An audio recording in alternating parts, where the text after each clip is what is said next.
Assalamualaikum warahmatullahi wabarakatuh. Alhamdulillah wa syukurillah, wassalatu wassalamu ala rasulillah wa ala alihi wa ashabihi mawala. Hadirin sekalian, pada pagi hari ini insyaallah kita akan memulai kajian kitab Ghayatul Usul. Jadi kitab ini membahas tentang usul fikih. Jadi bahasan usul fikih ini memang salah satu pembelajaran atau satu kajian yang memang masih kurang begitu diminati oleh santri terutama, dan memang jarang dikaji. Kita lanjut aja supaya mempersingkat waktu. Bismillahirrahmanirrahim. Bismillahi dengan menyebut nama Allah. Ar-Rahmani, Allah yang Rahman. Ar-Rahimi, Allah yang Rahim. Allah yang telah memberikan banyak kenikmatan di dunia dan di akhirat nikmat yang besar. Allah yang memberikan kenikmatan yang sangat lembut hanya di akhirat, khusus bagi orang-orang yang bertakwa. Alhamdulillah, adapun seluruh puji itu seluruhnya itu lillahi, milik Allah.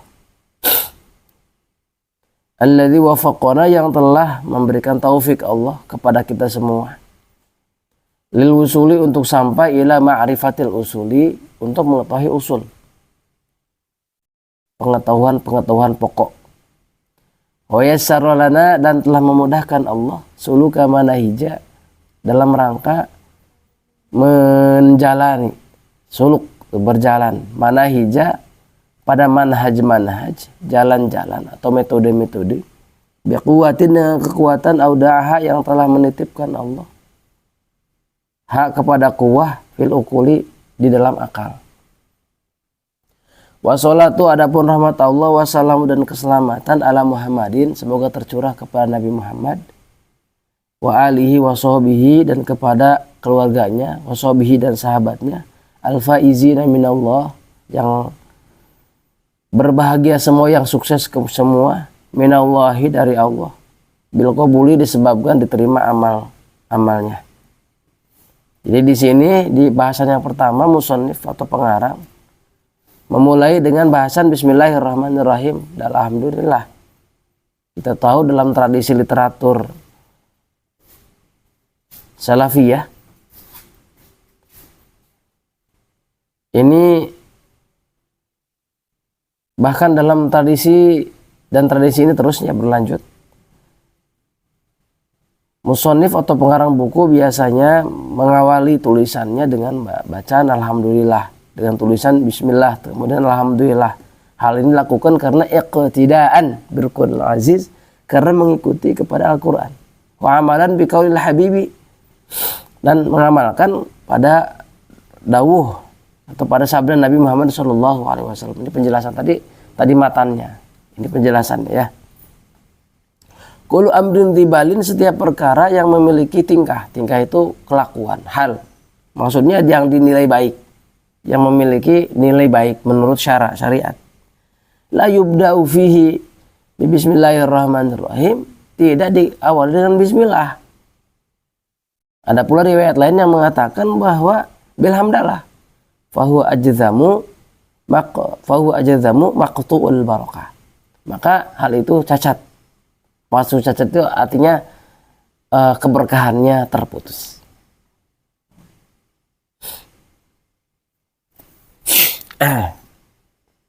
Di sini musannif juga memulai dengan basmalah karena mentabarukan, karena mencari keberkahan. Wa iqanan minhu ala anna al-barakah wal faid la tahsulu illa biha, dan meyakini, menancapkan atau memantapkan dengan pembukaan basmalah ini bahwasannya keberkahan, faidah, hasil-hasil, kebermanfaatan itu tidak sulit dihasilkan kecuali diawali dengan bismillah. Kenapa? Karena memang Al-Quran, hadis-hadis Rasulullah SAW, ijma' ulama menyatakan demikian keterangannya. Wa bi khabari Abi Daud, dan ini didasarkan pula pada hadis Abu Daud. Nah, oleh karena itu dua ibtidah ini, yang pertama ibtidah dengan basmalah, yang kedua ibtidah dengan hamdalah. Habis Abu Dawud yang mana? Yang tadi, yang qul amrin tibalin ya.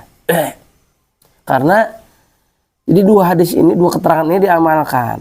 Jadi ibtidah ini.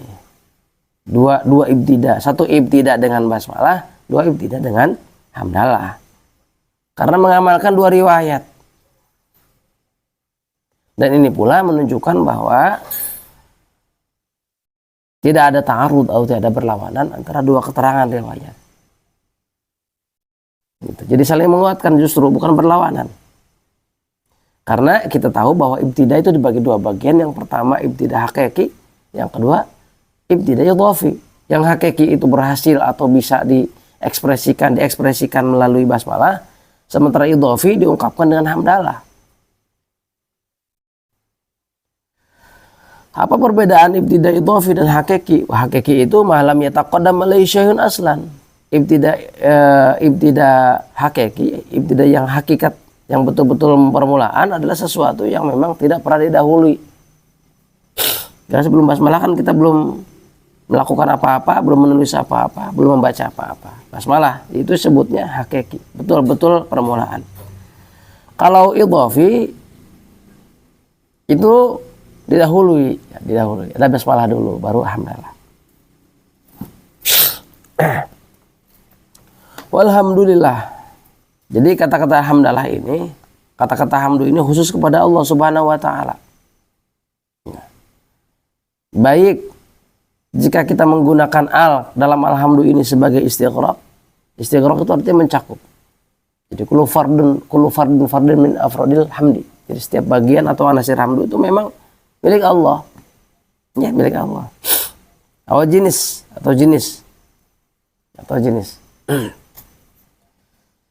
Aulil ahdi, atau memang sudah dimaklumi. Ya, sudah dimaklumi.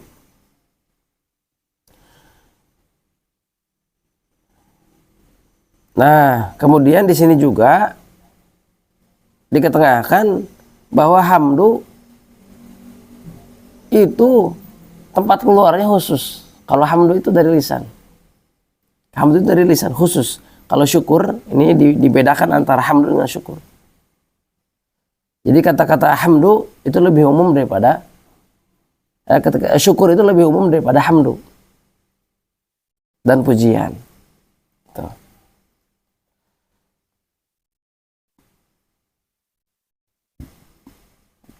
Nah, kalimat alhamdu ini menggunakan kalimat jumlah ismiyah atau kata-kata yang dibentuk dari isim, kata benda. Ini menunjukkan bahwa ja'at dilalatan radawam was-sabat. Jadi menunjukkan bahwa ini senantiasa kontinu dan tetap.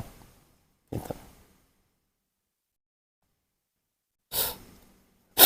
Jika alnya lil istighraq, sebagaimana tadi sudah dikatakan, ini pendapat jumhur ya. Maka ini menunjukkan bahwa setiap hamdu itu keluar, itu terungkap, terucap dari orang yang memuji. Itu hanya tetap kepada Allah Subhanahu wa taala.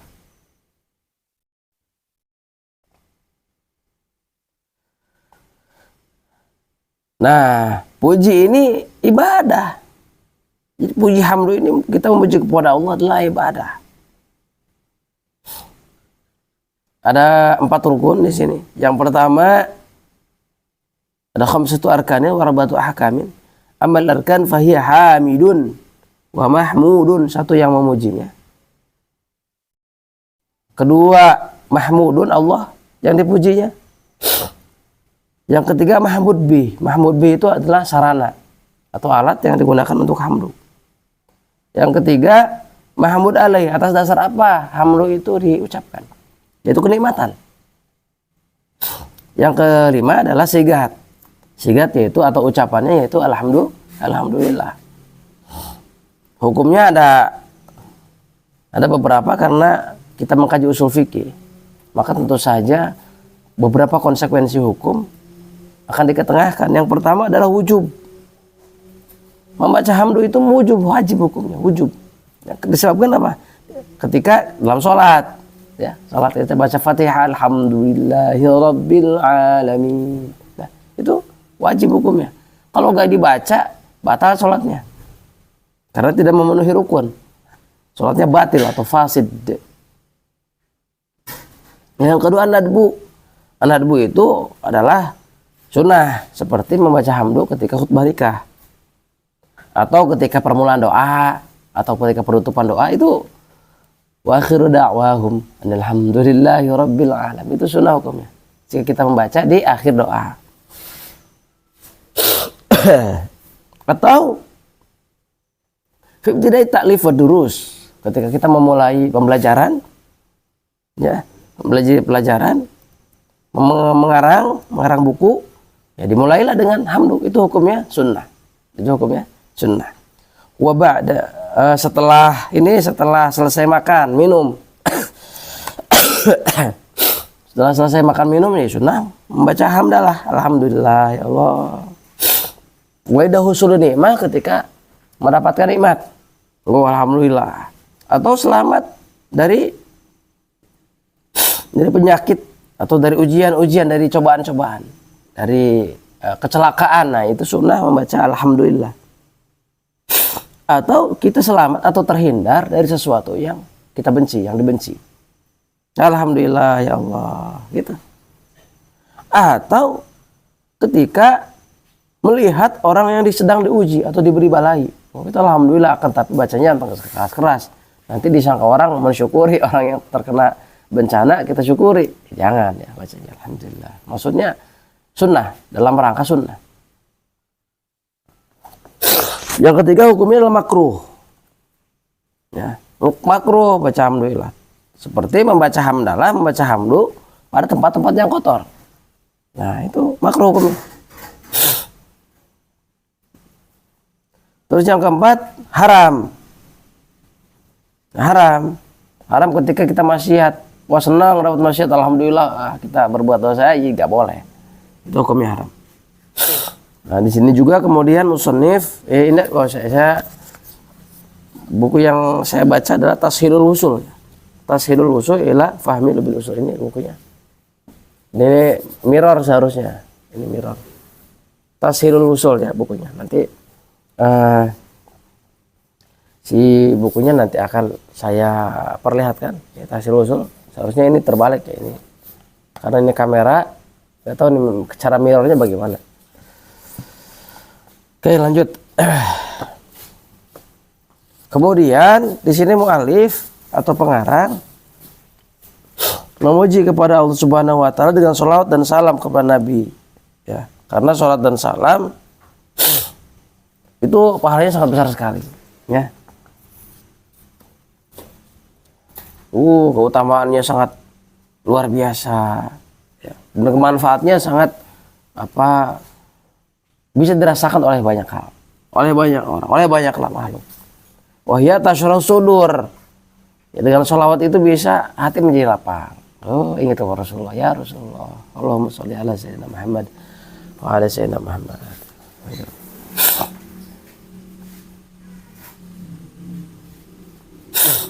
Nah, ini pembukaan saja. Saya tidak bahas panjang lebar, nanti ketika bahasan insya Allah kita akan bahas ya lebih dalam lagi.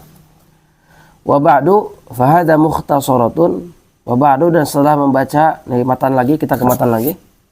Wa ba'du, setelah baca alhamdulillah salawat dan salam, fahadi mukhtasaratun, ini merupakan mukhtasarah, ringkasan. Fil asla, ini di dalam usul dua, dalam dua usul fikih dan tauhid, ya, usuluddin. Wa ma ma'ahuma, dan apa-apa ma'ahuma beserta aslain, usuluddin dan usul fikih. Ikhtasartu, aku meringkas, fihi, di dalam mukhtasarah ini,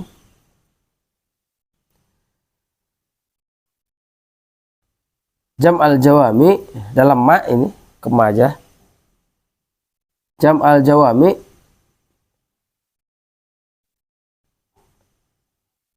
dalam fihi jam al-jawami, kitab Jamul Jawami lil alamah at-Tajus Subki, lil alamati ikhtasartu fihi jam'al jawami lil alamati at-Taji Subki rahimahullahu taala. Jadi jam'al jawami ya lubil usul ini merupakan karangan atau hasil ringkasan ikhtisar daripada jam'ul jawami rahimahullahu taala. Wa abdaltu minhu ghairal mu'tabadi, aku mengganti minhu daripada jam'ul jawami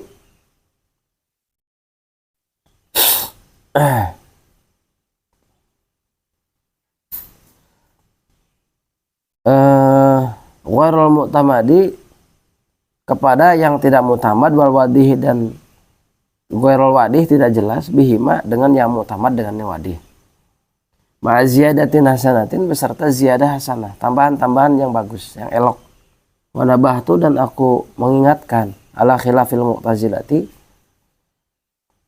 atas perbedaannya Mu'tazilah bi'indana. Jadi kalau kata ta'indana berarti ini khilaf antara Asy'ariyah kita yang kita pegang dengan yang penulis pegang di sini dengan Mu'tazilah. Ya. Wa ghairihim bil asahi dan selain daripada indana, selain daripada wa ghairihim bil asahi dan selain daripada Mu'tazilah bil asahi dengan ashab. Ghaliban secara umum demikian. Jadi jika kata-kata indana itu ya, atau misalkan pendapat kita dibandingkan dengan ashab dengan beberapa ulama yang lain, tapi di kalangan Ahlus Sunnah wal Jamaah itu ditakbir atau digunakan bahasa lasoh. Bersama itu dan aku menamai lubal usul kitab ini lubal usuli, jadi mukhtasarat ini dengan lubal usul rajian minallahi halnya mengharapkan minallahi kepada Allah al-qabula akan diterima. Was'aluhu dan aku meminta kepada Allah an-nafa kepada kemanfaatan bihi kalawan dengan mukhtasar atau dengan lubil usul, fa innahu maka sesungguhnya Allah itu khairu ma'mulin, zat yang paling sebagus-bagusnya, zat yang paling yang dicita-citakan, yang diharapkan. Wa yanhasiru dan terringkas maksud ini kitab, maksud lubil usul ini fi muqaddimatin di dalam muqaddimah preambul wasab'ati kutubin dan 7 kitab. Wallahu a'lam bishawab. Nanti kita lanjutkan pada pertemuan yang kedua, kita akan bahas tentang muqaddimah. Wallahu a'lam bishawab. Assalamualaikum warahmatullahi wabarakatuh.